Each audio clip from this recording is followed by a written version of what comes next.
everybody, and welcome back to The New Nasty Boys. I'm your co-host this morning, afternoon, evening, whenever you decide to listen to this thing, Billy DeVore. And sitting across from me, as always, is... Lee Michael Kimbrell. How we doing out there, nasty boys and girls? Across the whole world. You doing all right? They're pretty good! Seemingly shaking their head. We're not punching any holes in the drywall. We didn't go 7-0. Nope. But we went 4-3, and we get to talk about some really exciting shit. Yeah, and I like to be... And you know what? I was right. We would split with the Cubs, and I'm very happy I was wrong about the Giants. And us getting our dicks kicked in. Yeah, for sure. Didn't happen, though. Didn't even happen. Quite the other way, and should have been a sweep. It should have been a sweep. That's the first time, though, when I'm really thinking about it, the bullpen's really fucked us, I think, 2 or 3 times already this year. But that's nothing compared. Fart was up for a dud. Yeah, dude, Fart's killing. Yeah, Fart's got overall, like that fart. Trust that fart. Fart's got a wet one. Yes, he does. You know what happens every blue moon? Every full moon. Feeling relatively good about it. I feel good about it. I feel good about not being in last place anymore. Yes, finally the Pirates reminded everybody that they are way worse than us. Royals. Yeah. Yeah. Love that. So we're still 5th in the Central? Yeah. Oh, okay. Just not in the entire league. Not in the entire league. Damn, hard time to be a Wit. Hard time, but they have exciting players moving up and coming around the corner. So the rebuild is going to start paying off this year and next year for the Royals. But the Reds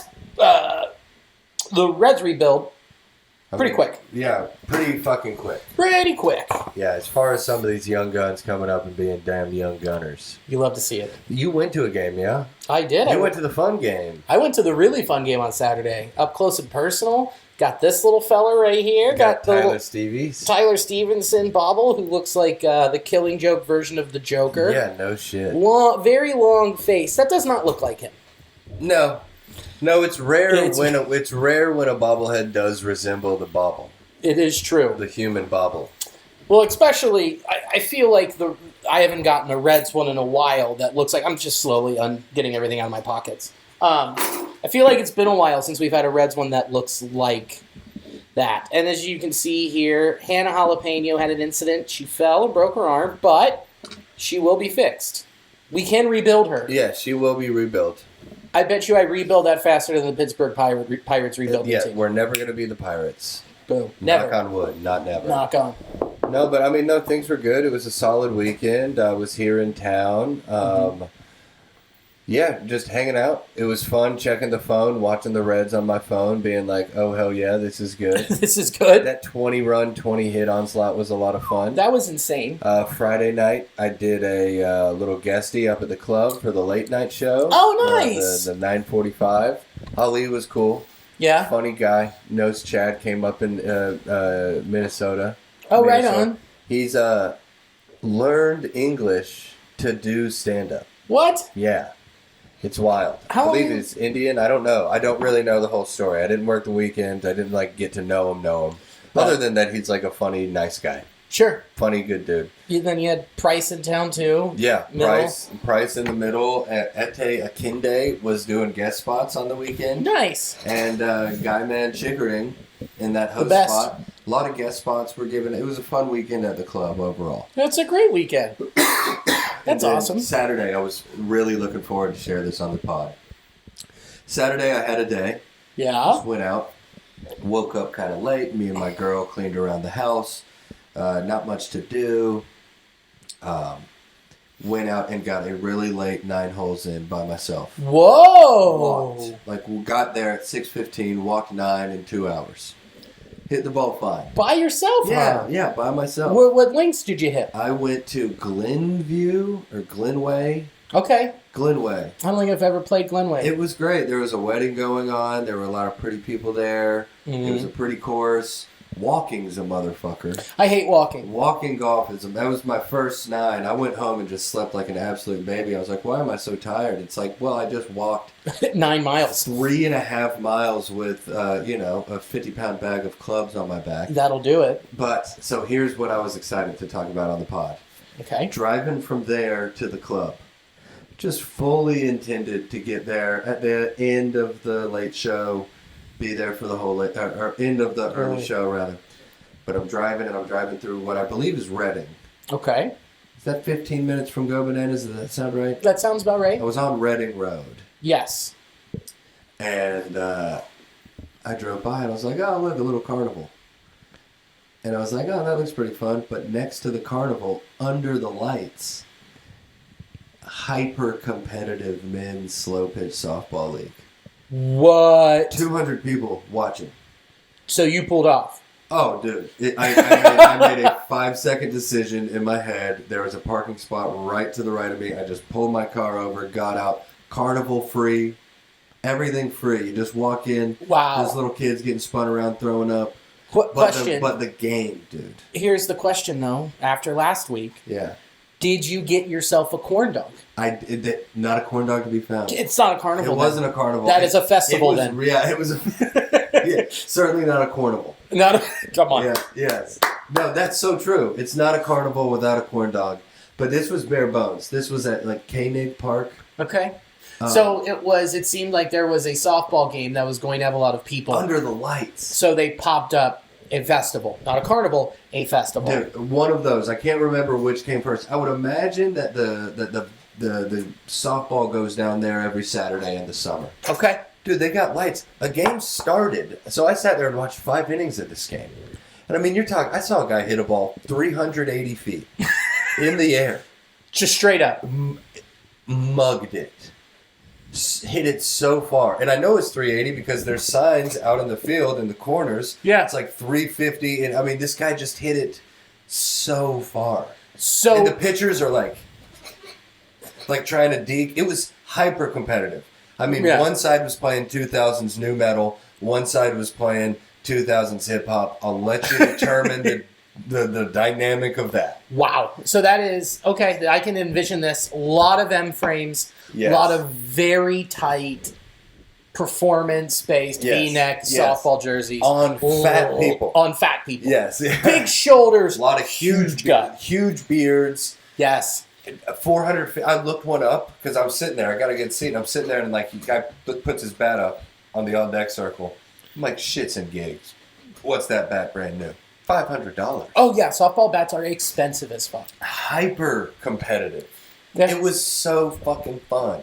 It was so cool. There were guys out there. There was one team I watched. They were getting smoked. But they like 5 of them were wearing like Mount St. Joseph baseball shirts. Oh, cool. So, I mean, these kids were athletes. I mean, these outfielders were. I mean, I just saw a bunch of really good plays. I saw people cheering. Like, it was very cool. Yeah. It was so cool. I really enjoyed it. And I didn't get a corn dog, but other carnival delicacy I indulged in one entire funnel cake to myself. Yes! I didn't do the bullshit. There were no utensils. There was no picking apart. I ate it like a flatbread. Oh, yes. I just picked it up and just ate a whole funnel cake. Still dealing with it. Oh, really? I mean, did you have a lot of deep fried dough with, and I got extra powdered sugar. Oh. She hooked it up and I was like, go ahead. You know? Yeah, dude. God, a funnel cake is good. Dude, funnel cakes are the best thing. Fried, sugary dough. Can you beat anything? Fresh. Can you beat it? I mean, I took my first bite when it was out of the fryer for 30 seconds. Oh, dude, it's so warm. And then you hit that little grease pocket and it burns everything in your mouth. It hurts, yeah. But it's worth it. It's worth every fucking second. It was super fun, man. You could tell, like, there were guys out there wearing, personalized jerseys. Of course. Nicknames on the back. Yeah. Someone keeping a book. I mean, it ruled. I was like, damn, this is a big fucking deal. I'm going to go back to that park on a free Saturday. See, this is what I'm thinking here. This is your routine. Yeah. Now you have a late 9. You aren't going to walk next time. Mm-hmm. You should just get a cart. Like, not a cart, but like a pushy cart. I like a good pushy cart. Yeah. Here's my thing. I got to carry that on my back. I fucking broke my ankle in high school, and if I have to do that type of walking plus carrying... It's way more fun with a cart. Oh, my ankle is swollen. It's the size of a grapefruit by the time I'm done, and I can't lean back and follow through on my swing because I don't have anywhere to put that weight because then my leg just is like, nah, we're done here. No, thank you. We're over this. Yeah. So, and it already has a lot of weight to deal with in general, so then you're adding torque and motion. No doubt. Not happening. You're not lying, bro. But I can see you doing that and going out and doing this every Friday/Saturday and becoming a Reading competitive slow pitch softball regular. There were so many people there, Bill. I was like, how? Where? Like, it was a huge event.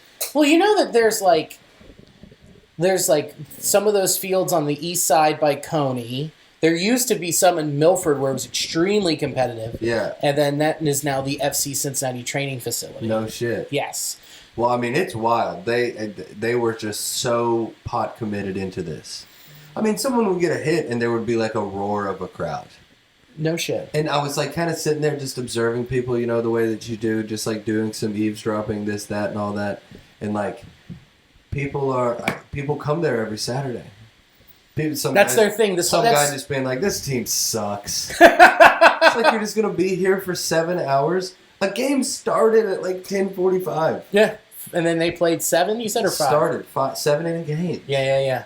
Okay. Big into it. I mean, at both pitchers, every pitcher on every team I watched wearing like some fancy face guard. Yeah. Like looked like a kind of like aerodynamic and sleek, like almost like a motorcycle helmet with a cage on the front of it. Now, the way you're talking about this, I can see in the next month you are going to be a sub. Yeah. I already see it. Yeah, just keep showing up there, and I'm just like, yeah, I mean, if your old team catches COVID, give me a call. I don't know. It was like a little too much. I was watching it, and part of the reason why I enjoyed it so much is I was just like, it didn't strike me as something. I was like, yes, it got the competitive juices flowing a little bit. Sure. But I was just like, damn, man. I mean, I don't want to take it that seriously. No one should ever take it that seriously. That shit that we've done a couple summers in a row is perfect. It is the most fun.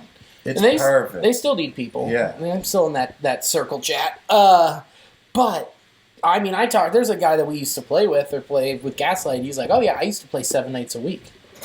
I'm like, what? He's like, yeah, there's always a league going on. You can just hop on anywhere. That's so crazy. It's nuts. And I was watching it and I was just like, because, you know, I'm all golfed out right now. I'm so into it. Yeah. You're locked in. Yeah. I was like, oh, this is their golf.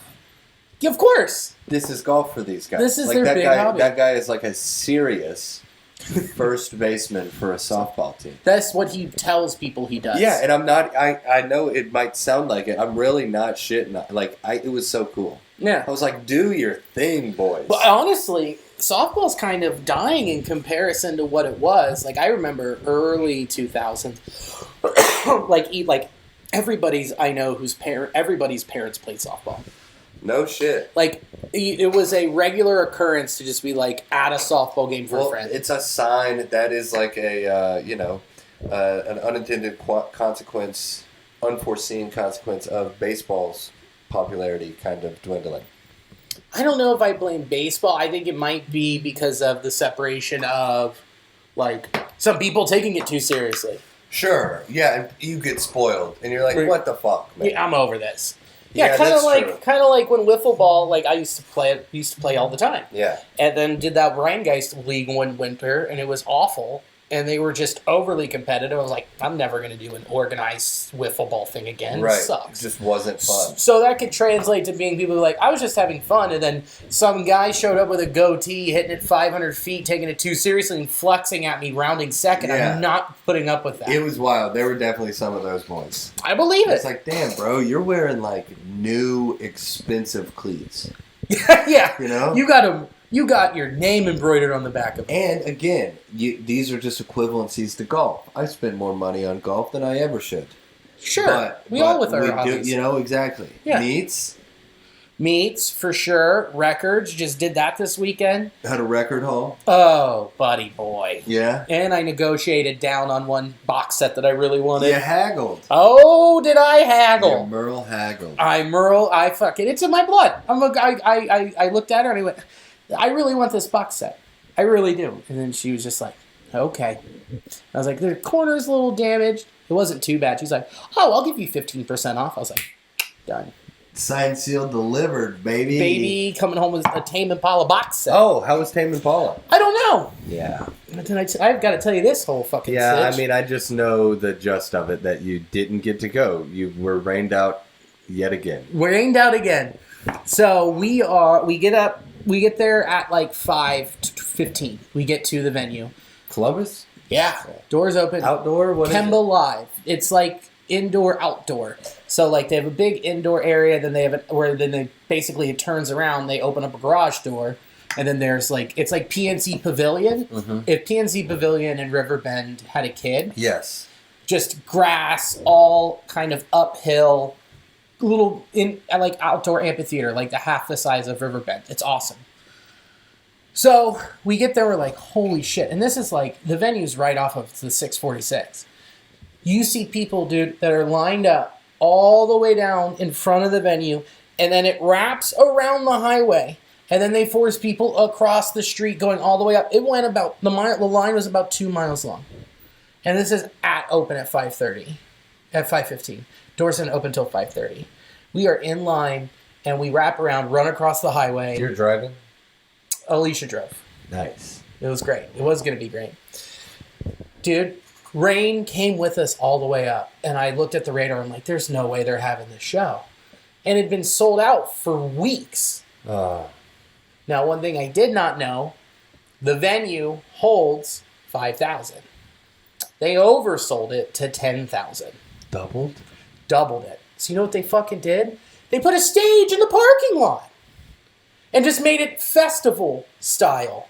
I'm like, you can't just take half the reason I'm here is how... That's so shitty. Shitbag, dude. And then it starts raining, 5:45. Oversold 100%? Yeah, they're like, we'll double up. And dude, tickets were not cheap.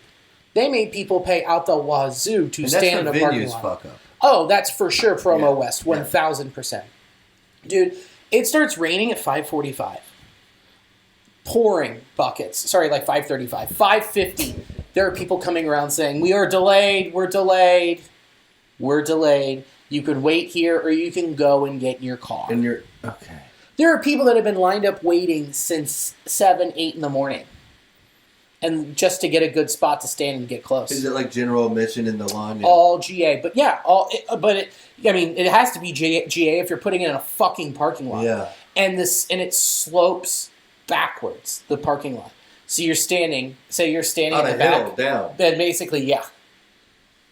Damn, that's fucked up. So we're standing there waiting, and then like I didn't know got moved to the parking lot. They announced this 5 days before, like, hey, we're doing it festival style. Like, what the fuck? Yeah. I already bought my tickets. I don't want to just stand in this dumbass fucking park, whatever.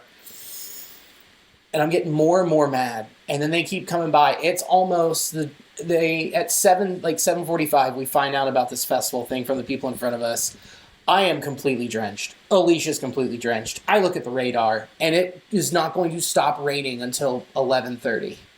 So I was like, fuck this. We're going home. We are going home. I fucking got in the car, drove back, and then I see on Instagram, they're like, we're letting people in at like 8:30 or whatever, and they disabled the comments. And I'm like, oh, you know you're being shitty. Right. Because they had to start letting people in because there's only one entrance. So you have 10,000 people going through one entrance with 3 people scanning tickets.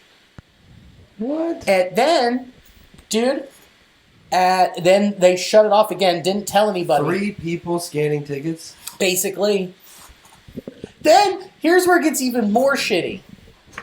When they say, we're letting people in, they didn't announce it again, but they immediately stopped letting people in because of thunder and lightning. Made everyone who was standing in line go back and get in their cars. So if you had been there since 8 or 9 in the morning, you immediately lost your spot because they couldn't fucking plan for it. And then they didn't cancel the show. Tame Impala didn't go on until 10:30 at night. And they went up to him and said, hey, you got to be done by 11 or we get fined. And Tame Impala said, if you're going to make all these people wait, I'm playing my full set. Yeah, you eat the fine. You got the money. You sold 2 times the amount of tickets you should have. Exactly. We're going to get ours, but I think good on them for doing that at least. But what a shit show. Dude, in the city of Cincinnati, if you go every minute you go over the ordinance, you're charged $1,000. That's what I've heard. So they went over by an hour. 60 grand. 60 grand easy, which they could probably compile some other stuff on it. But it's like, I will never go back to that venue. Like, I will never go to another big fucking show like that at that venue. But I was so fucking mad. It's happening twice. Twice. Every time I've started to see Tame, it's Tame in the Rain. That really sucks, man. I'm sorry that happened. My favorite band. Not again. They're going to Europe right now. The next time you see them, it will be all the more important. I'll make sure there's a fucking roof and it's inside. Yeah, you'll get there a day early. Oh, 100. No, I'll buy like actual seats. Yes. I will not be doing a GA thing. No, you'll buy, these are mine. If you don't get out of these seats, I'll kill you. I'll fucking kill you. And I'm going to sit real close and spend way too much money on a thing I love. Which I can relate with you on that. Yes. So, dude. Well, any chance by the when you went up to the Tame the Impala show, what were you wearing? You go to InTheClutch.com? Oh! Did you go to InTheClutch.com or are you wearing a Billy original? I was wearing a black weatherproof jacket. There you go. And guess what? Not very weatherproof when it's just pouring buckets of rain. Weatherproof on your way to the car to the store, but not just standing out in the elements for 3.5 hours. Fucking awful. But I brought up InTheClutch.com because they're one of our sponsors and they're great. They're fantastic. InTheClutch.com, all things sports shirts. Everything. You can get MLBPA, so all of your favorite players are on there. You can rep one of those shirts, and what's really cool about MLBPA, you're like, I don't really want to buy a shirt and like give money to the team. Well, you're not. It's going to the player directly. It's going to the player who goes to In The Clutch, says, hey, I want a shirt. Billy goes, all right, that's cool. We can make that happen. And then you get to go and just support a player. That's pretty exciting stuff. And, just go and scroll through all the shirts that they have. There's so many. Because they're just random people. Dude, also with all of the other podcasts we have that are influencing, including the San Ranto show, which I was on Thursday. Shout out. We have a really funny Cub shirt that is of Clark the Bear. With his dick out. His dick and balls out. It says Fly the W. Yeah, it's pretty cool. It's really funny. Did I happen to sell one to a Cubs fan at the bar on Friday? Yes. Attaboy. There you out go. There, just old school style. Just like, check this out. He was like, oh shit. Yeah. Add to cart. Use promo code. Did you tell him promo code, all caps? Nasty Boys. Nasty Boys, plural. You bet. Nasty Boys, all caps, plural. All caps. 10% off. That's solid. You can't beat that. No. Where else can you get an MLBPA shirt 10% off? You can't. Only in InTheClutch.com. That's it. Only there. So check it out. The other stuff, we got some really cool Celtics and Warriors, professional basketball shirts up now that are pretty fun. Professional basketball teams. Check it out. It's all types of sports. It's everything.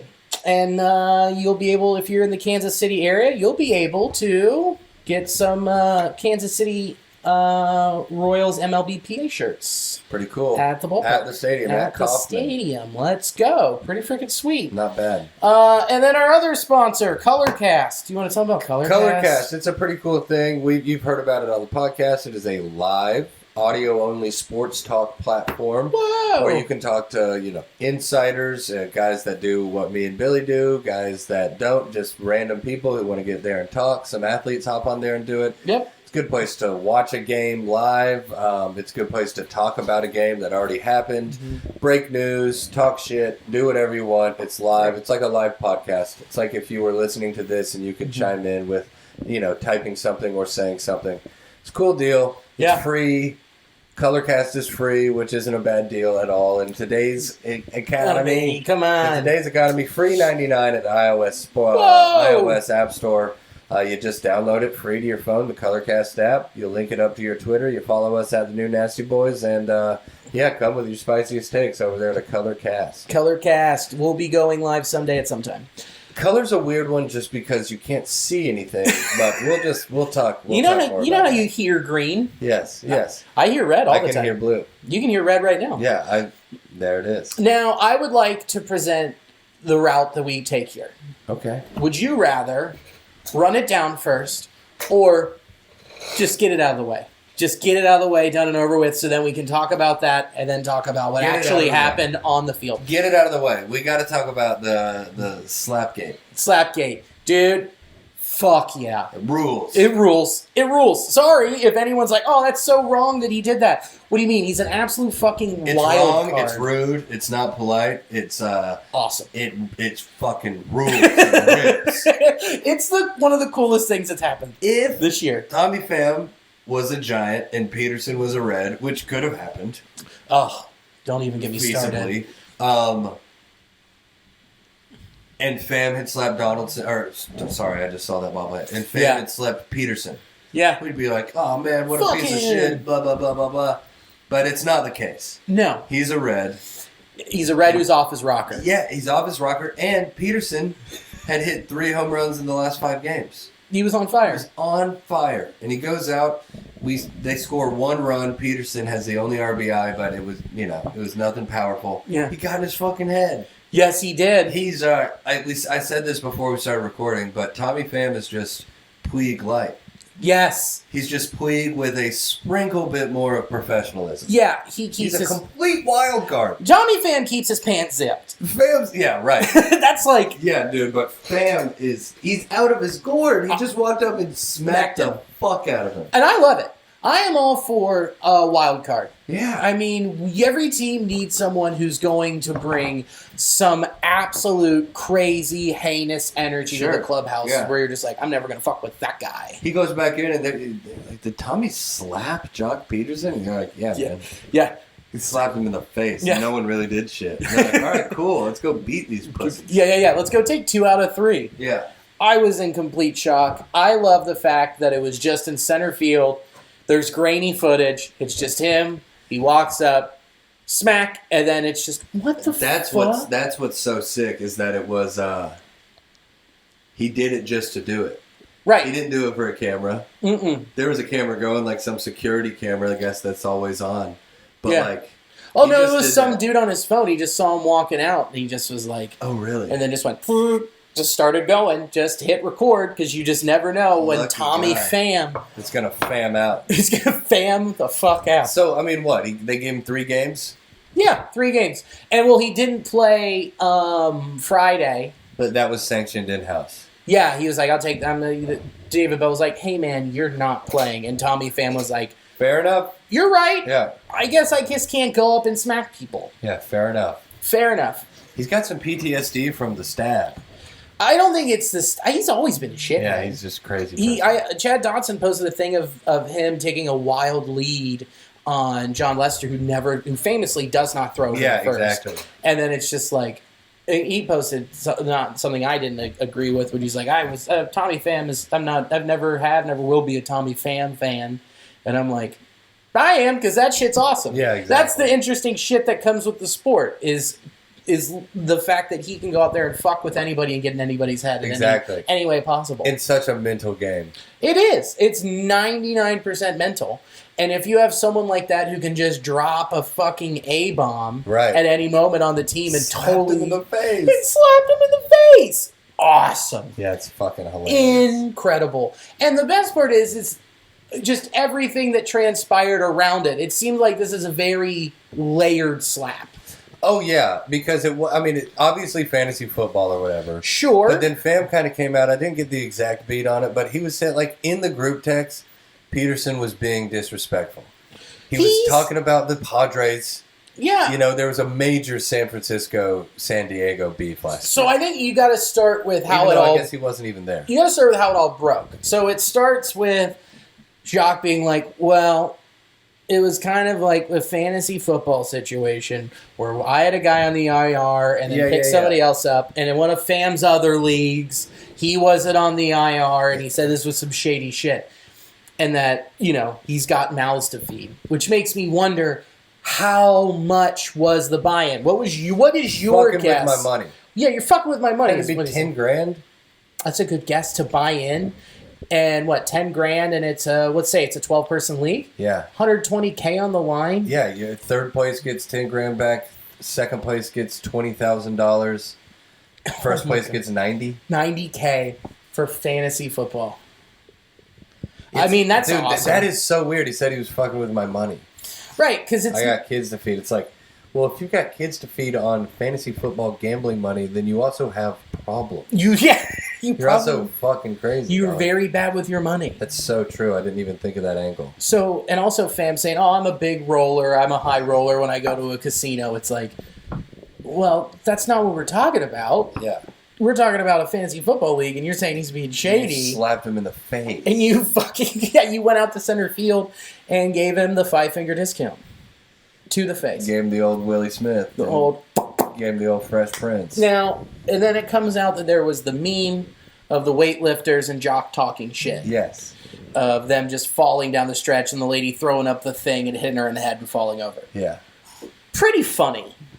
Not mad at that. Sure. Just so much funnier that he fucking exploded over that mad over it. That heated left the league. Makes me think he's not a very chill hang. No. But I don't need him to be. No. I need him to be a consistent left fielder. Yeah. Yeah, I just need him to be able to see and hit the ball and then occasionally smack somebody in center field to take them out of their hot streak. Hit the ball to all fields, Tommy Pham. But don't hit one guy in the face. Yeah, exactly. Keep your hands to yourself, but honestly don't. It fucking rules. This is incredible. Here's the other thing, though, is like Joc Pederson's an asshole. Like, he's notoriously an asshole. Known bitch. Known asshole. Known dick. Known bitch. Known prick. You use the word. Yeah, exactly. Whatever word you want. Whatever. Go for it. Bitch made. Genuinely don't care what word you use. Yes. But he's coming out just being like, he was as transparent as he could be. He came out so rosy on the other side where you're, someone who's passively watching and passively knows about Joc is going to be like, oh man, that sucks for him. Really sucks. He instigated it. It's part of his game. It's a part of it. You think that guy doesn't know how to play the victim? No. He does it really well. Did you see his mustache? Oh, yeah. It's bad. So bad. I thought I had a bad mustache. Bleach blonde hair. Woo! Real. Good look. It's like John Waters thin. Yes, it is quite thin. He's got a Puerto Rican man mustache. It's lined up. Puerto Rican pre-pubescent. Yes, it's not a good look. It's not solid. A young Puerto Rican boy. No, who wears pearls. Who's Jewish. That's the biggest problem I'm having. Is that he's a part of the tribe, and I know that you would do anything at any cost to win a fantasy football league with that much money on the line. I would do the same. Yeah, that's true, man. So it's like very difficult to be like to feel bad for Joc at all. Yeah, for sure. But never resort to violence. Yeah. Unless it's over fantasy football and you're just smacking someone in the middle of the field. It's hilarious. And yeah. Unless it's so funny. It's hilarious. And maybe got him off his rocker enough for us to take 2 out of 3 against him. Exactly. The whole team. Now, 3 games, I think, is a very fair suspension. Yeah. So that way they keep him away. It's a series. That's it. And then, I can't wait till we play him there. Yeah, dude, it'll be fucking fun. Must-watch TV. He's Conor McGregor. Like, I don't think he's thinking this big. I think that he is kind of like a crazy person. Of course. I think he's like a crazy, juiced up, not in the sense of that, but like an adrenaline-filled, competitive, a slobbering, competitive mess his entire life. Of course. I'm fine with that. That's be on the squad. That's what we want for 1 year. Fuck it, yeah. Potentially 2. Get your numbers, get that, but it's like, so what I'm saying is like, he's not like acting like a UFC fighter or a boxer and being like, but that's the side effect. Of course, he is promoting.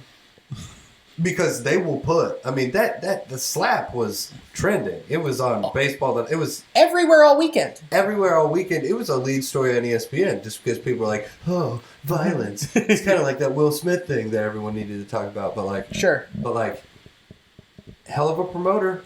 You think that when we go out there to San Francisco, you think those aren't going to be a primetime game? Oh, one of them has to be. One of those will be a primetime game, especially if we fuck around and, continue the 13-7 over 20 span. Come on. If we do that for 60 games, dude, then we're 13-26. We're 37 and 37 and 21. Yeah. Yeah, dude. Well, now we're at 500 and in the wild card picture. Exactly. Which isn't. It's not crazy to keep saying this stuff. It's really not, and that's why a little peek behind the curtain. All-time high downloads this month. Yeah. We won't tell you how many. 75,000. 8 billion. No, but I mean, I think that's why people like listening to us, is because the Reds are going to red, but we at least know our shit enough to be not just baselessly optimistic. Correct. There is enough numbers to back it up, and there is enough reason for that awful, terrible start where we were like, oh. There were like 3 or 4 variables at play there. Of course. 3 or 4. Yeah, 4 or 5. 5 or 6. 7, 8, 9 of them. One of which, truly, I believe it was the curse of Phil. That was a part of it. What Phil said cursed us for 2.5 weeks. It was rough, combined with the hardest schedule start in all of baseball. Yes, the number one strength of schedule. Combined with your starting catcher, starting first baseman, starting second baseman, your starting shortstop, and your starting right fielder, your starting center fielder, your ace, and your best reliever. Hurt. All not playing. All not playing. Now, I'm going to read this off to you because I have a question for you, and I already know my answer. I'm looking at the MLB's power rankings, and they still have us last, which is just whatever. Whatever. Are we better than the Royals? Yes. Agreed. Are we better than the Nationals? I think we are, yes. I agree. Are we better than the A's? Yes. Are we better than the Pirates? Oh, yes. Are we better than the Tigers? I'll take us over the Tigers. Are we better than the Orioles? Yes. Are we better than the Cubs? And I think slightly better, yes. I think we're a better team. I do too. Are we better than the Rockies? Yes. Okay. Are we better than the Mariners? Mariners remind me a lot of us. Yeah, because there's a lot of us over there. Yeah, well, no shit. Yeah, there's a lot of actual Reds players, but it's like there's reason to be excited for some young talent in Seattle. But I guess they don't remind me of us because they're in the middle of a season where they kind of like went out and went for it, and they're tanking. And it's not great. It's not great. Well, it doesn't help that Jesse Winker's batting .214 with a shoulder injury. Yeah. Isn't that crazy? Yeah. There's the durability that's showing its ugly head again. As much as I love that man, I'll take us over the Mariners. I will too. I mean, especially like, okay, we'll say a 4-game series. Yeah. I would say we take 3 out of 4. Yeah. And then then the Diamondbacks. Much better than Diamondbacks. That's where the list ends for me. And then the Marlins. I don't know enough about their roster. I think that they're better than us. So that would put us, with me... At least in like the what? Top 2/3? That would put us at 20. I'd say it stops there with the Diamondbacks. So, like, the fact that they have us dead last shows that they aren't paying attention to what they have been doing. And the Athletic finally moved us up 1. But it's like, I know our record, it wins and losses to say what we are. But when you look at, when you pull that aside and you pull out that historically bad start. Well, Webby shared it in the group text, but started off 3-22, and then since then have the 4th best record in the league. Yeah. I mean, it's the story as old as time. We did this in 2019. Yeah. Except we're just doing it. It was just, this time it's just worse. Yes. Oh, yes. Nothing was worse than 3-22. Quite literally. No. Worst since we've been a team. Ooh. Fun times. Start talking about the Cubbies. Here we go. Let's run it down. Run it down. Run it down. So we will start with the Cubs series, which you could have caught me run it down and preview. This on Ranto Podcast, our friends in Chicago, so we'll have them on soon to do this with them while I catch my breath. It was a split.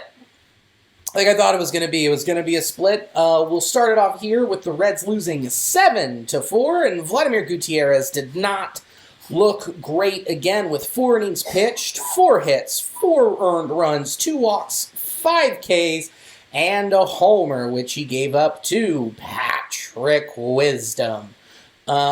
And then you followed up with Jeff Hoffman, giving you a solid 2 innings, giving up 1 hit, 2 walks, 4 Ks, with a sterling 1.59 ERA. And Jeff Hoffman and Luis Cessa did not have a good outing. When you put their numbers together, they had 3 earned runs and a walk.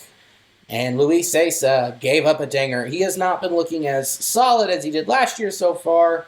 I don't know what the problem is aside just hanging a slider.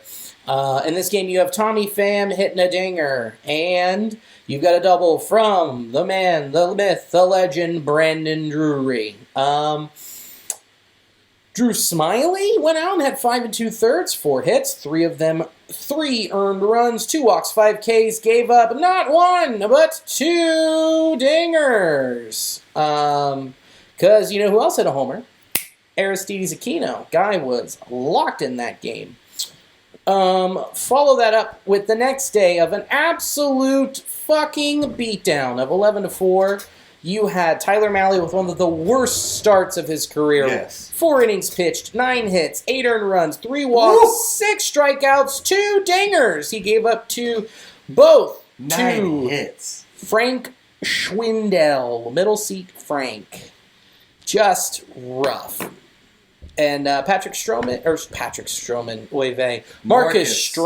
5 innings pitched, 4 hits, 2 earned runs, 2 walks, 8 Ks. Yikes. It was just a bad performance from Mahle, followed by Luis Cessa looking like dog shit again. 1 inning pitched, 3 hits, 2 earned runs. Like, he's just hanging a slider, man. Yeah, he looked very hittable. He looked very hittable. I think it was just because we hadn't seen him for so many days. We hadn't needed to bust him out because he is a high leverage situation guy. And 7, our starters 8, 9. were going longish, and then our other guys were just shutting the door. Exactly. So it's like it's tough to have that out there. Jared Solomon, 1 inning pitched, nothing. You've got Jared Solomon and Joel Kuhnel, 3 innings pitched, giving up 2 hits and 4 strikeouts, slamming the door. But then you've got Matt Reynolds taking the mound. Yeah, not what you want. Not what you want at the end of that one. But this is when the Reds started turning around. We won 4-3. And that's huge because to go in and have Vladdy go out there and just get shelled for like the 8th time. Right. That's a kick to the gut because the rest of the team and that kid, you're just thinking, okay, well every 5 days we need to score 8 runs. Right. And so that's a kick to the gut. So if Vladdy goes out there, you lose. That's business as usual this season, unfortunately. So everyone's already in there, and then you go, all right, well, we got Gunnar up next, we got Mahle up next, and he goes out, and like you said, probably worst start of his career. Easily. 9 hits, 8 runs. That's crazy. Not bad. That's just not bad. BP. Horrible. That's just batting practice. Yeah, because he is not trusted himself at that point. You just see it. At home, in front of the fans, you're coming off a little bit momentum in Toronto. Mm-hmm. And then,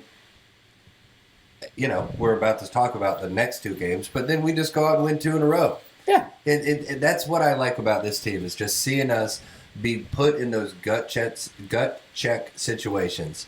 3-22 is all you need to know. 3-22, and then you go 13-7. And bounce right back. That's balls. Huge balls. Pham, slapping someone in the face, no one coming out and being like, oh, well, I didn't think. Everyone is kind of like, word. Yeah. Yeah, go on, Tommy. You know what? This is some of David Bell's best work that we don't see. Shit. You don't see. This is the stuff. It's like, even if it's a fucking 25-second speech at the end of a game. Whatever he's doing is working. Yeah, dude. No, he is coming into his own, it seems, as like a leader of men. Right. Which you did not see in 19. It was all X's and O's. It was all coaching. It was all getting too cute with the bullpen and when the pinch hitters. He was focusing on that. And it just does kind of seem like, obviously, all sorts of decisions to be made day to day, it seems, as far as who's playing where and where are they batting. Sure, those are like regular managerial things. But like it does kind of seem like, man, a lot of managers get fired after 3-22. A lot of guts, a lot of balls. But also the Reds set themselves up to be not in it if you look at what they did after the fire sale. Exactly. So you expected a bad start. You went into the season. Didn't expect this bad of a start. No. And then to pull everybody together and be like, hey, do you guys want to have your job? Do you guys like playing professional baseball? Then we have to find ways to win. I would like to be a fly on the wall for some of the cup check moments with David Bell For sure. Because you kind of hear it private, like they'll mention it on the broadcast, and you hear it from everybody, the fire and the intensity from David Bell, but you don't see it in interviews, you don't see it post-game. No. You see it when he's mad at an umpire, which, by the way, has completely chilled out with that shit. I mean, hasn't been run from maybe one game this year. Insane. He led the bigs 2 seasons in a row. What a guy. Yeah. He let that fire just be like, Exactly. He funneled it somewhere else. So that I interjected there, but it's just because the first 2 games of the Cubs series were bad games. Rough. Hard to watch baseball. They were bad games. It was back to being like, oh, fuck. Damn this it. sucks. I'm not even going to watch this. No, wind out of my sails completely. Yeah. And I'm with you on that. But Game 3. Game 3, you turn it around. You got Votto hitting a triple, Votto hitting a homer, and you just turned it around. And Where did we watch that? Situationally hitting. Huh? Where were we? Chameleon. We were Chameleon That watching was Wednesday. that. We watched that on the back of Chameleon. I had my phone up, and we were The just... back of a show. Because that's when you lead in and you said, he's taking care of the hardest parts of the cycle. Yeah. He went home run, triple home run. Yeah. God, that rules. Shout out to friend of the pod, Alex Schubert. He is currently, right now, getting ready to sing the national anthem at the Florence Y'alls game. Blow them pipes, baby boy. Make it happen. Get after it, Shubes. But what was nice to see is Luis Castillo was back to being Luis. 5 innings pitched, 4 hits, doesn't look great. 2 earned runs, very serviceable. But this is where it's at. 1 walk, 6 strikeouts, 0 home runs gave up. Boom. Not one dinger. Not one dinger. No one barreled one up. Nope, he only gave up 2 doubles. I mean, that's good. Yes. That is good. That's good. That is good. You Yes. want to see that. It's good to see that he is back. We fucking took care of Hendricks. 4 innings pitched, 5 hits, 4 earned runs, 1 walk, 1 strikeout. Boys were Gave hitting. him a homer. Boys were hitting Farmer John. early, and then the bullpen locked it down later. Hunter Strickland did give up a run. There was a kerfuffle between Roman Wick and Joey Votto. Yeah. Wick went up and in. And Votto leaned in a little bit. And Votto wasn't... He was firing himself up about the chin music. And then Wick continues to... Throw up and in. He walked him on 4 pitches. Right. And then Votto, who was already mad at Wick, kind of looked at him and did a bat flip for a walk. Yeah.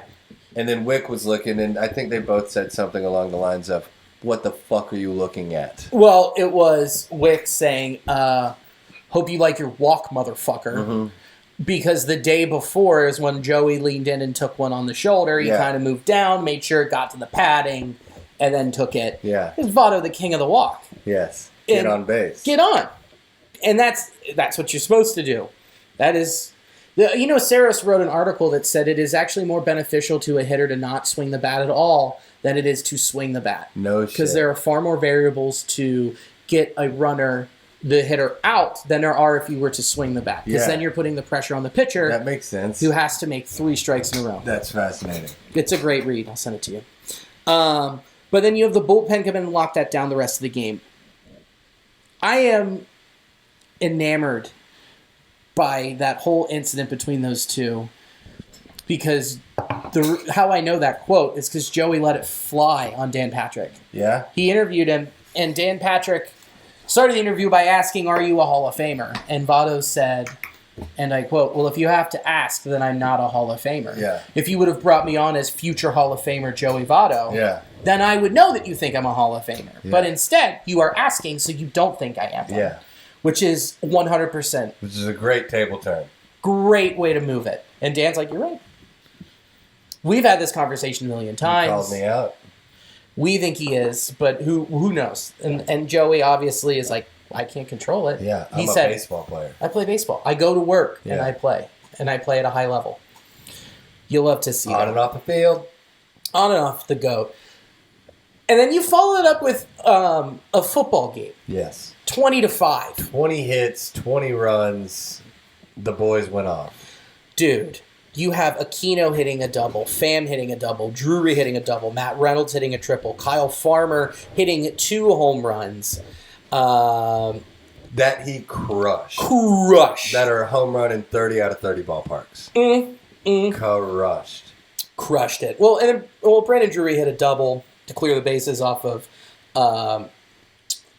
what's his first name? Why am I having an absolute brain fart? Andrelton Simmons. Oh, yeah. Known pitcher, Andrelton Simmons.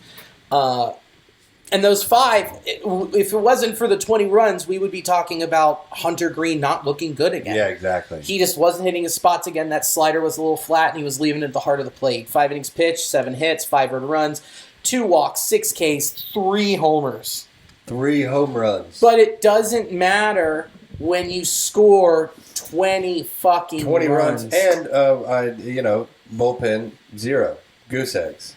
Across the board. Who went that day? Art? Hoffman, Kunal, Solomon. There you go. Love it. The horses of the series. In that game, Nick Zenzel.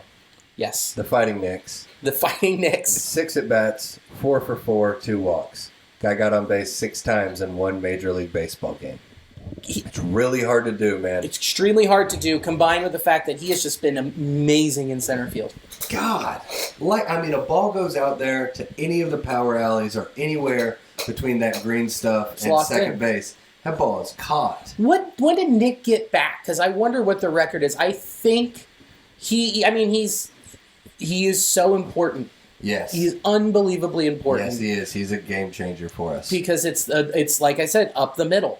Senzel, India, Barrero, Stevenson behind the dish, and then your young studs on the bump. Yeah. Build it up the middle, and when you have one of those key pieces back, it just reignites the entire offense. Yes. Even if it's not and he's out there moving around the bases. He's just a variable. He's just a good baseball player. Nothing beats speed. Speed kills. Speed kills. Then San Francisco came into town, and the Reds win the first one 5-1. 3-game winning streak. 3 games, put them together. You've got doubles by Matt Reynolds. You've got a homer by Drury. And you have those boys' names a lot. Isn't that nice? Drury's got 8 home runs? Yeah. Fuck. 14. What was it on Saturday? I saw it on the Jumbotron. 14% barrel percentage. Hits the ball hard. Hits the ball hard and squares it up. Yeah.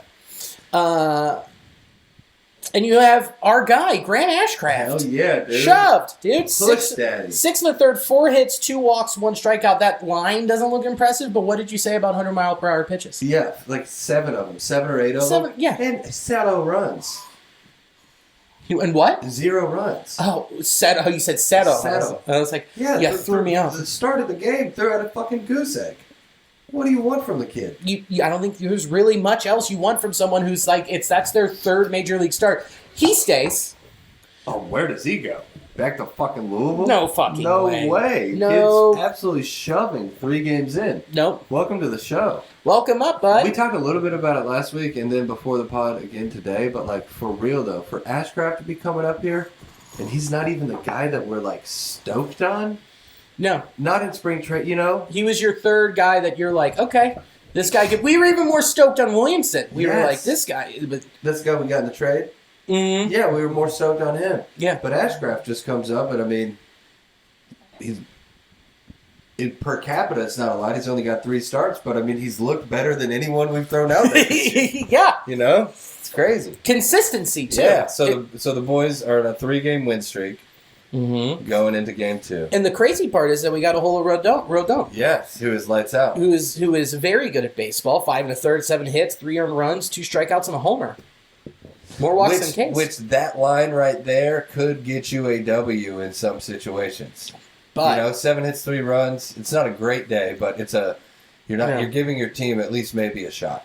Yeah. And then you just go out there and you hit up Alvarez with 2 hits, earned run, 1 strikeout. Come on, boys. Then you go out there Saturday. Tyler Stevenson bobblehead day. I was there up close and personal. Right there. Right there, 2 rows back.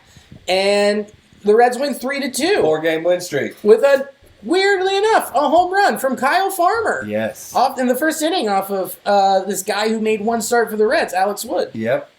How awesome is it that Kyle Farmer hit a homer off of Alex Wood and they were traded together? Yes, in the same package. And you were more excited for Alex Wood. Yeah. Puig. Well, Farmer's just gets hot. He gets hot. He gets streaky, baby. He got a good vantage point of his home run, too. Right there to watch it just lift. It was beautiful.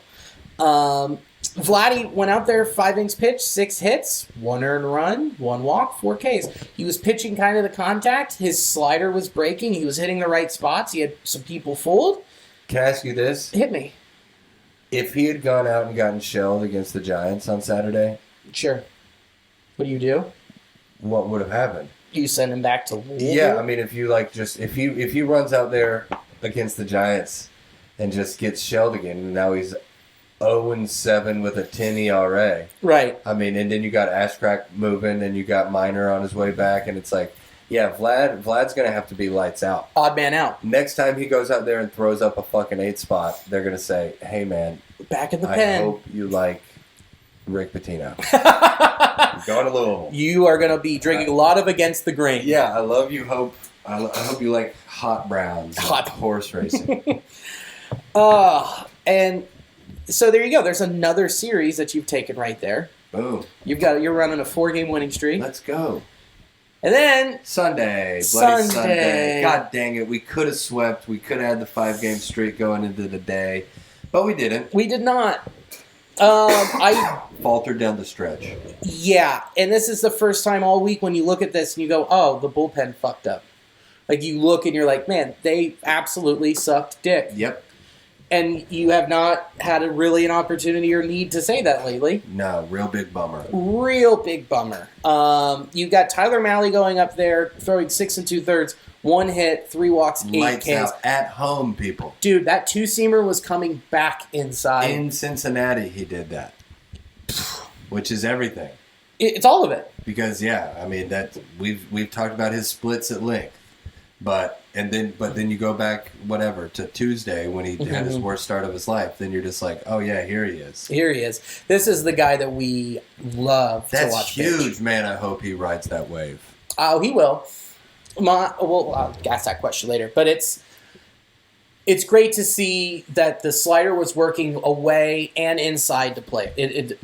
And he had confidence in the off-speed stuff. Because I think he threw his slider more than he threw his fastball. I'm going to look that up right now. I'm looking at his usage, and I'm looking at his game logs, and I'm going to look at the one from Sunday once this stops being... A little self-narration. So slow.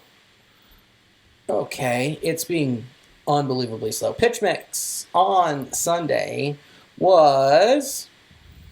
He threw his fastball 40.4%, his cutter 8.7%, and his slider 22.1%. Dang. Pretty solid. Yeah. It's not a ton of mix-up.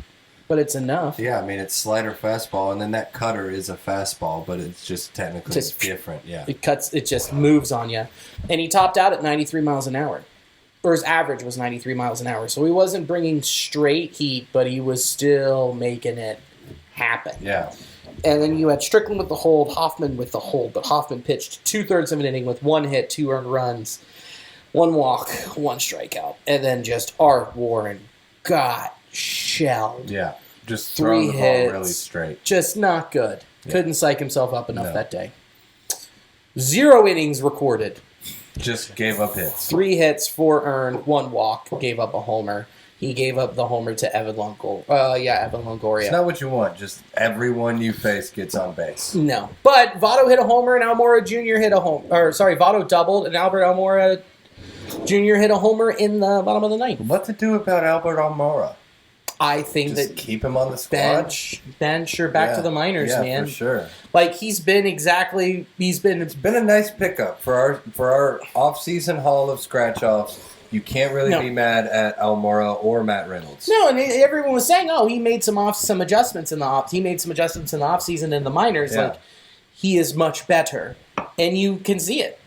And it's nice to have stick. It's nice to have that stick and that glove. Yeah, there's a reason he was drafted so high by the Cubs. There's a reason he was a first round draft pick. Athletic cat. Just needed to figure it out. Here are some interesting numbers for you. We said a lot of the same players' names often. Kyle Farmer this past week. This is so crazy. Since we recorded last, 3 against the Cubs, or 4 against the Cubs, 3 against the Giants. He is, in the last 4 games, okay, he's batting .571, 600, 1.21 slugging, and then 1.814 OPS.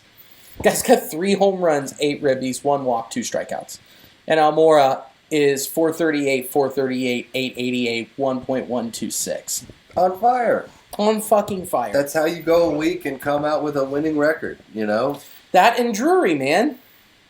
Mass City. If Drury hits 10 more, they might ask him to be in the home run derby. You think so? Lesser known players have been in it the last couple of years. That's true. That is very true. I'm trying to also look up Drury's because it didn't look for the last 7 like it looked like it did, like it was amazing. But we said his name a lot, and I think it's just because you're seeing a lot. He's even if it's in the right lines. You know what I mean? Right. Like he's in the double line, the homer line. Yeah, he's batting 2-7. He's got 217, 217, 391. That 391 is bolstered by a couple home runs and doubles. It's in the last 7. He's got 7 hits and 32 ABs with a homer, 4 ribs, 7 strikeouts to no walks. Yeah. But he's also hitting the ball far in important situations, It seems like, too.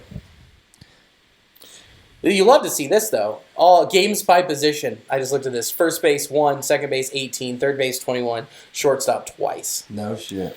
Versatility. Everywhere in the infield. He's a guy who could get traded. Yeah? You could get some pieces for. Probably. I was about to bring up the trade thing, too, just because regardless of, if we win 20 games in a fucking row at the break, there's still going to probably be shopping. With the emergence of Ashcraft, you got Ashcraft, Lodolo, Green, you got Minor coming back. Who gets traded between Luis and Tyler? Because one of them is almost all but gone, right? I think that they're going to try and move both. I think it'll be easier for them to move Luis. They won't be asking for as much because you need a haul for Tyler Mahle. Yeah. And Luis, not as much. I think he's got 1 more year of Arb left. Any way you package them together somewhere? Or is that just too much of an ask? Yeah, right. Mets or just Dodgers, some team with crazy deep pockets. They can do whatever they want. Or the Padres. Jesus, I don't fucking... One of them goes. One of them does go, for sure. And I think it's going to be easier to move Mahle. Yeah. So he's an unrestricted free agent in 2024. So you've got a year and a half of control with Luis Castillo. He's ARB3 next year. But when he's an unrestricted free agent, he's at his age 31 season. Which isn't like old. No, it's not old, but it's not like young. It's not necessarily 5 years. Exactly. And I think Tyler Mahle has a little bit more time. I'm looking it up right now. Not Greg Mahle. I don't know a Greg Mahle, but I do know a Tyler. Same time, 2024, unrestricted free agent. So we have them both for a year and a half. Right. You're going to get a ton moving them both now. Yeah. You're not going to get a ton moving them next year. Yeah, because if you move them now, then whatever they just pay them next season, whatever we're paying them. Whatever whatever the arbitration ends up being. Interesting. And if you move them now, then you could also sign them early. Yes. To a longer deal, because then you also, that brief gives you more of an opportunity to bring up, say, Brandon Williamson if he's ready by the time you move these guys, or anybody else in the minors that you feel comfortable with saying. Bunch of young arms. Exactly. Yeah. Fucking A, yeah, I can live with that. I can live with that because that's what it's all about. That's not what this year's all about. Yeah. As excited and optimistic as we are and seeing them win and go on this run. No, we're not going for it this year. No, this is not a go for it. But I think that we're still going to be better than all those other teams that I listed because they will also do the same thing and move some other pieces off. Yeah. I mean, the Pirates' best pitcher right now, Jose Quintana, is for sure getting moved. Yeah. What do the Cubs have that makes them jump off the page and say they're better than us. Nobody. I don't. In a lot of like you ask our guys at the San Ranto, they're like, who are you excited about? Oh, they're in single A and double A. Yeah. Our guys are in double A and triple A, and some of them are already up here. Mm-hmm.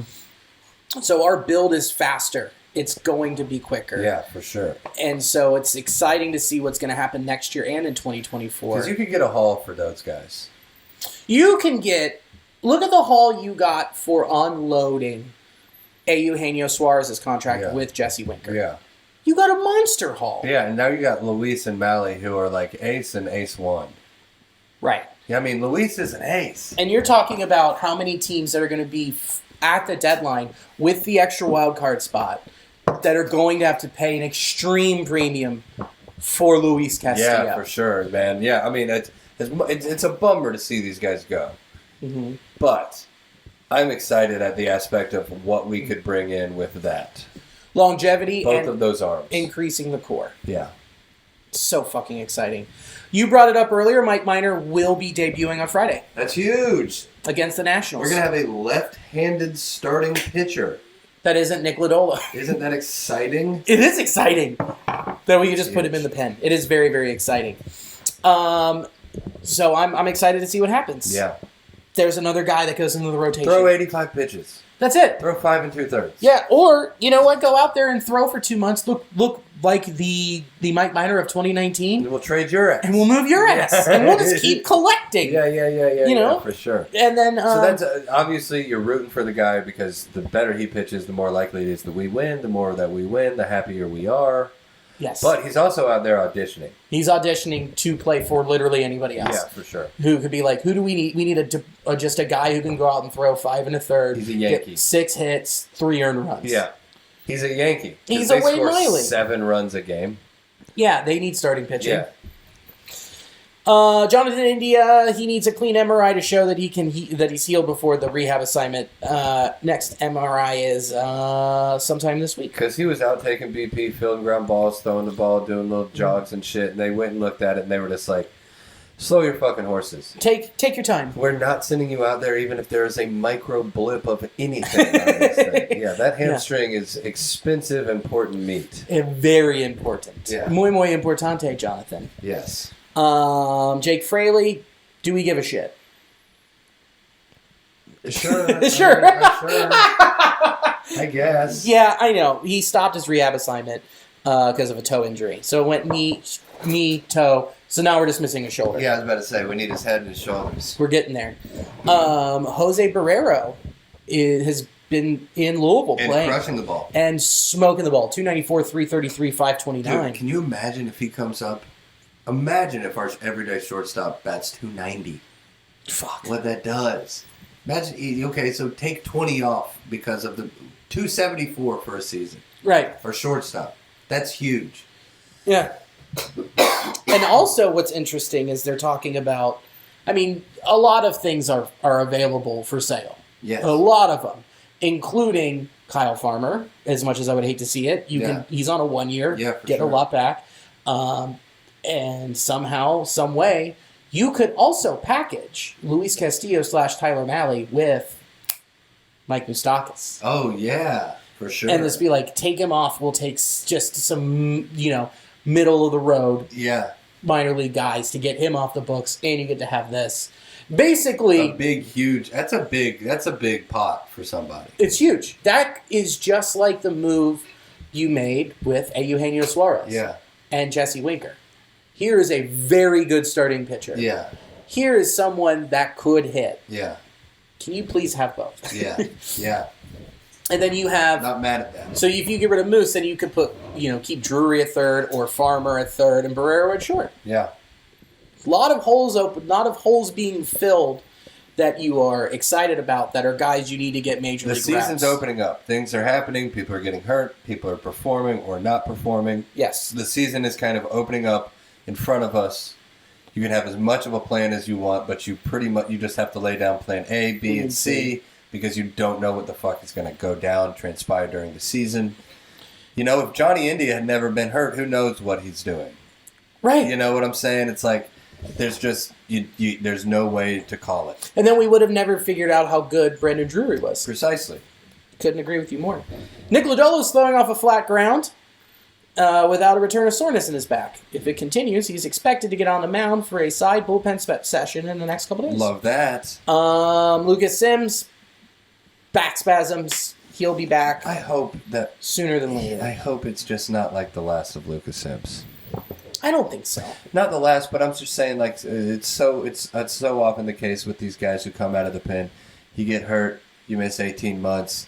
Yeah, you come out, you get shelled, then you move. Now you're in AAA. Now you're up. You know what I'm saying? Yeah, and it's also the last shred of the Duvall trade, right? Where you're like, he needs to work out. It's got to work out. And then instead of just watching this guy who is having a career renaissance, just 45 home runs, right? So it's really what you hope for. Coming up, we have right now. We're about to happen at. 7:10. It's 7:10. It is 6:47 at the moment. We got 2 against the Boston Red Sox at Fenway. Fenway Park. At Fenway Park. And then you've got over the weekend, you've got a 4-spot at home against the Nationals, and then followed up with a 4-spot at home against the Arizona Diamondbacks. Ooh. Now, Nationals, Diamondbacks. Let's eat. And the Red Sox aren't having a good year. The Red Sox are not. I think that we split. That's 10 games where you should go 6-4 or 7-3. I say 7-3. Yeah, 7-3. Yeah. So that puts you at 7-3. You're 16. Hold on here. So if we go 7-3 in our next 10, what's our current record? 16-31. So then that would put us at 23 and 30. What are we, 16 and 31? Mm-hmm. So 23 and 34? Yeah, 23 and 34. 11 games. That's forward progression. That is constant progress. Yeah, for sure. And that's what you want. And then you follow it up with 3 at St. Louis and then 3 at Arizona. And then you come back for a little bit of a tough stretch with 3 at home against the Brewers. You get a day off in there too. And then 3 at home against the Dodgers. And then mark it on the calendars, folks. June 24th, 25th, 26th at San Francisco. Yeah, that'll be a wild one. That'll be wild. June looks like it could be a very good month for the Reds. Yeah. A lot of games against them Diamondbacks. A lot of games, the Nats. Yeah, we could do that. 12. I'm counting, and I'm very bad at it. 13, 14, 15, 16, 17, 18, 19, 20, 21, 22, 23, 24, 25, 26, 27. You've got 28 games in the month of June. Yeah. You could, realistically go, what did I say, 28? 28. 14 and 14. 14 and 14, so it would be 17 and 13, 18 and 12. You're chipping more away. Yeah, for sure. It's a long season. Yeah.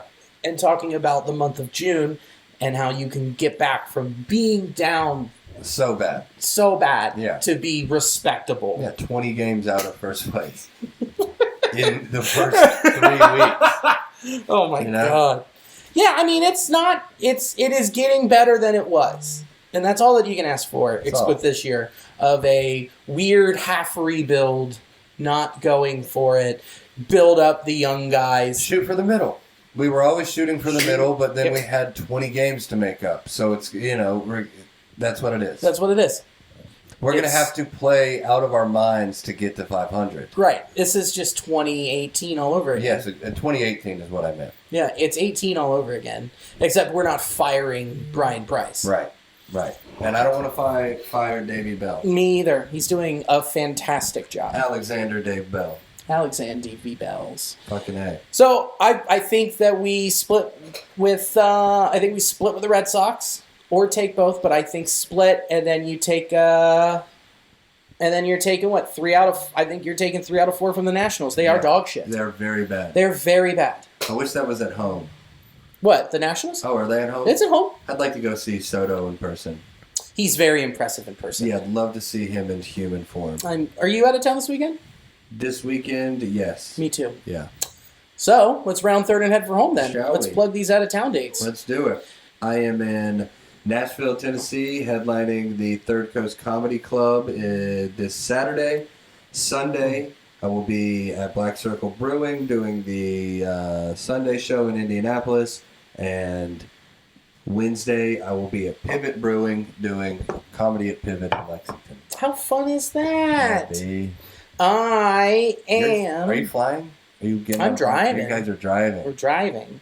Thursday, we are in Fayetteville, North Carolina. Yeehaw. Friday and Saturday, we are at Kazi's Comedy Club in Newport News, Virginia. And then we drive back Sunday. Beautiful. It's a wonderful. The boys are working. Tuesday, 5 Points Park. Back already? Mm-hmm. First Tuesday. Oh, first Tuesday. That's right. First Tuesday. Fucking A. Time marches on, baby. It continues. It barrels through. And then, we've got... hold on here. We've also got... second Thursday is the 9th. So that means Lost and Found is coming up. Oh, sick. And then June 16th... Bada bing. Bada boom. High Grade Brewing. What you think about that? What do you think about that, huh? Fucking A, champ. So, thank you so much for watching or listening. Thank you to Colorcast. Thank you to Sports Drink. It's the network we're on. It's the mix of sports and not sports, that happy medium. No O in sports, no I in drink. That's right. And don't let the funk out on your way out. Yes. And thank you to In the Clutch Apparel, intheclutch.com, for all of your sporting needs and t-shirts. You guys are great. You're all great. And thank you for listening. We appreciate it. And as always, go Redlegs. Stay nasty.